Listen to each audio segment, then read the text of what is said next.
Hey, it's Monica B, creator of HeyMonicaB.com, a blooming resource on Ayurveda, and author of In Your Elements, a blooming Ayurveda guide to creating your best life. And today we are going to talk about how the doshas rule time. So the Ayurvedic daily routine is important because remember, way back when we first started, we started talking about the doshas and how they are out in great big nature, the 5 elements, right? And the 3 doshas are part of the great nature, the great surrounding nature, and also within us. So there's a certain clock that happens during the day, and there's a certain clock that happens during the seasons, and there's a clock that happens over the course of our lifetime. And so what we're going to talk about today is how the clock moves and where the doshas are most dominant at certain times of day. Because when we flow in the right stride with nature and with the doshas, and we perform like thoughts and actions based on the energies of those doshas, we are going to be more in flow and harmony with nature, as opposed to if we're doing all the wrong stuff at the wrong time, we can actually get sick from that. We can get imbalanced because we're not going in the flow of what the doshas, the overarching doshas are governing us to do. So we're going to get started with we'll start at sunrise, okay? No matter what time of year it is, when the sun is about to come over the top of the horizon, as soon as the sun rises, it starts kapha time. Okay, kapha time is slow, right? It's the energy of lubrication and structure. So it's slow, it's heavy, it's sticky, it sticks things together. And so when we wake up, if we wake up when the sun is already up, we're going to have a more sluggish start to our day. Okay, the best things to do during kapha time in the morning, it'll last from sunrise until about 10 a.m., is have a light breakfast, right? Because kapha is a heavier energy. So, and again, our agni is not going to be super strong at that time. Light breakfast. This is a great time to produce. So, kapha dosha in general is a follower. Kapha personalities tend to be more followers, right? So having a list that they can follow right away in the morning when you get into work is perfect. It's an awesome time to just crank out some productivity. Now, these activities are not strategy. They're not super creative. They are the things that you just need to get done. Doon. And if you can get into work by like 8 o'clock, get those things done by like 9:30 or 10 o'clock, you'll feel so much better because you just got the bulk of your work done for the day. Maybe even the stuff that doesn't take a whole lot of thinking, but just needs to be produced. So that's kapha time. By 10 a.m.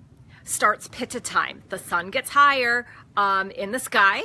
The fire element starts to get stronger. And so pitta time starts around 10 o'clock a.m. Now, how many of you, raise your hands, feel a little snacky around 10 o'clock in the morning?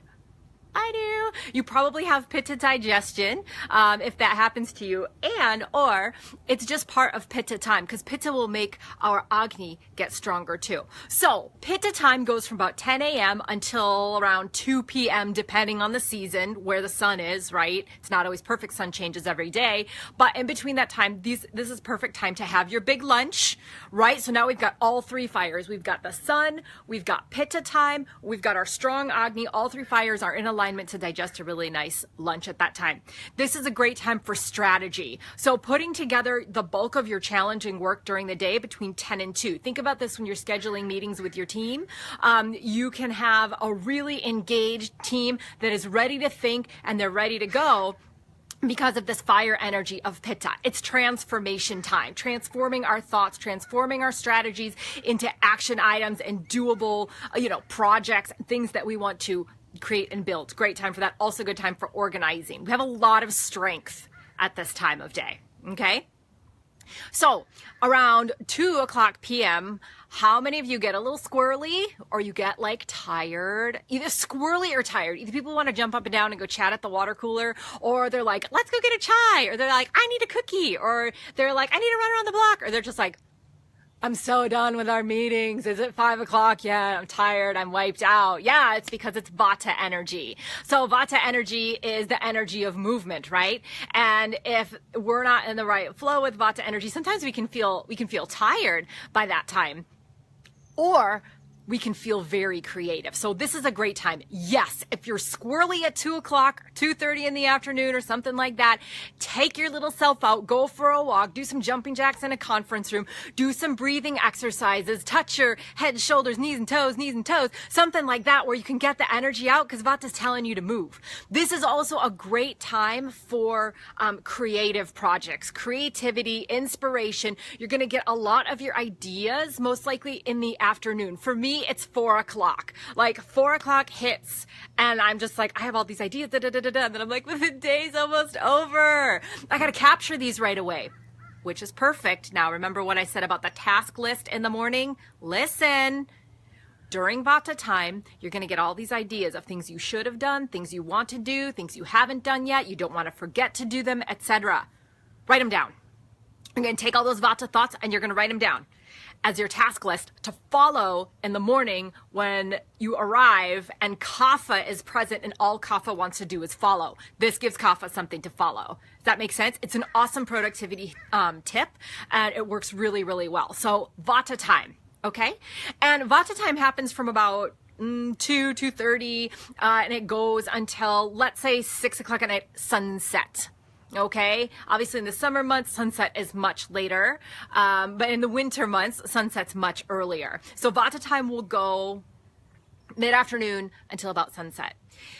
And when sunset happens, Kapha energy happens again. So Kapha's back. Notice 2 out of our 3 meals are in Kapha time, which is the slow, heavy energy. And 2 out of the 3 meals are recommended that they're actually lighter. If you are struggling with trying to find a happy place with eating and with food, note this. Note these changes in nature, right? The governing of nature. We might not need as much food as we think we do, right? We might need more prana, more energy in our body. We might exercise a little bit more to get the blood flowing, to get moving, to get the energy going, okay? So evening time, this is family time, this is slow time, we play games, we read books, maybe we do a little bit of light gardening, a nice evening walk would be awesome for Kapha, and we have a light dinner. That's basically all Kapha time is for. This is nurturing, lovely, wonderful, comforting time. Okay, and so Kapha time is also going to put us to sleep. We might start feeling heavy or a little bit tired at like 8:30 or 9 o'clock at night. And how many of you look at the clock and you're like, oh, it's only like 8:30 or 9 o'clock at night. I can't go to bed yet? Like, no way. Like, I still have all this time. Oh, this is when we should really listen to nature. If you're feeling tired at 9 o'clock at night, give yourself a round of applause because you're supposed to be tired. Kapha is putting you to sleep. One of the biggest things I see is that people, they stay awake over the threshold. And the threshold is around 10 o'clock or 10:30, depending on the season, Pitta energy comes in. How many of you get a second wind around 10 or 10:30 and then you're like, I'm going to clean the closet. I'm going to organize my socks. I'm going to think about meals for the whole rest of the week. Ooh, I have a really good idea for a project. And then you get back to work and you start doing things until like midnight, 12:30, and you're like, holy gads, now it's late. Oh, now I have problems sleeping. Oh, now I can't get up.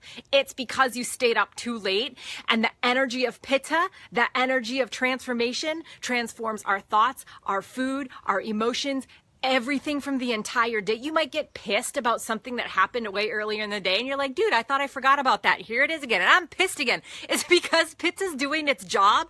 You just didn't go to sleep.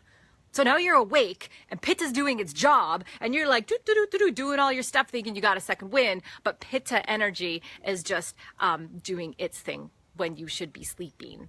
And Pitta energy will stay from about 10 p.m. until 2 a.m. That's a very important time. It's a very, very important note for us to get enough sleep and make sure that we're in bed by 10 or 10:30. Don't you roll your eyes at me. Just try it for a week or two and see if you sleep better, if you have better energy in the morning. This is a big sticking point with a lot of my clients and a lot of you that I've taught for so long. So 2 a.m. Vata time, around 2 a.m. depending on the season. 2 a.m. is Vata time. So there's 2 types of insomnia. One is Pitta type insomnia, which is they have a hard time falling asleep. The other is Vata type insomnia, which they fall asleep and then they go blink and they wake up 2 or 3 in the morning. Okay, because it's Vata time. Vata's waking them up. During Vata time, we dream, we poop. We should wake up and poop. If all things are working well, Pitta just digested all of our stuff. Vata says, blink, wake up, poop, right? Obviously not at 2 in the morning, but when we wake up. And this brings me to the time we should be waking up according to nature's clock, and that is just before sunrise, or before sunrise at all. I say even if you do 10 minutes before sunrise, you're going to notice a difference. What difference, you say? Well, Vata is the energy of movement.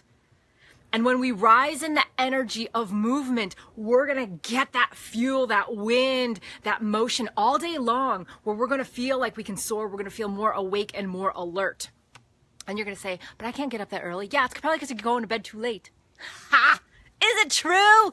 Ooh, maybe it's just true. Okay, so if you were to get up earlier before the sun, it does fuel you with that energy. If you don't believe me, try it for 1 week. Yeah, it might be a little bit hard to get up earlier than you have been, because any change in routine or any change in anything is hard at first, but stick with it for a week, and by the end of that week, I guarantee you'll notice that you have more energy. So with Vata energy, we should be, this is also a great time for exercise or meditation or both, because Vata also has that subtle energy, that subtle quality, about it, where we connect to our higher self. So Vata people pretty naturally are going to be able to feel the subtle energies of other people's emotions. They're going to be able to feel their inner desires a little bit more. You know, they just have that like subtle quality to them. So here's the other mistake I see people doing. They sleep beyond Vata time and they sleep right into Kapha time, and then they try and wake up, and they wake up in the energy of sluggish, right? So they wake up in the slow energy of Kapha instead of the motion energy of Vata. And I'm telling you, it's just a difference of like 10 minutes. If you can squeak it back between like sunrise, pre-sunrise and sunrise, you're gonna feel like $1 million. Yeah, you might be tired at night. Good, then go to sleep and wake up early the next day. Okay, that was the lesson for today on how the doshas rule time and the daily routine as a broad overview. Hope you enjoyed that. I hope it served you. If it did, go ahead and share this with people you love, your friends, anybody who's, you know, open to learning Ayurveda or just trying to live a little bit better. This is not crazy stuff. It's not like I have like some goofy potions that you have to dump on your head a certain time of day. Like, this is super logical. So please go ahead and share it. And in the meantime, you're going to keep bringing this Ayurveda to life. Mwah. Hey, if you enjoyed and learned something from that last video, like it and share it with your friends. I've also got a book called In Your Element. So for anybody that's thinking like, how can I bring more of this Ayurveda into my life? How can I make it really make sense for me? This is it. It's even a workbook. So I teach Ayurveda from the ground up. You'll get basic foundation. You'll figure out what foods are best for you, how to improve your digestion, how to have optimal energy every single day, how to feel better in your body, and so many more things. Do you know 90% of our diet and lifestyle is what can cure our imbalances? This book's got everything in it. So go ahead and check it out on Amazon. I'm so excited to teach you as we keep bringing Ayurveda to life.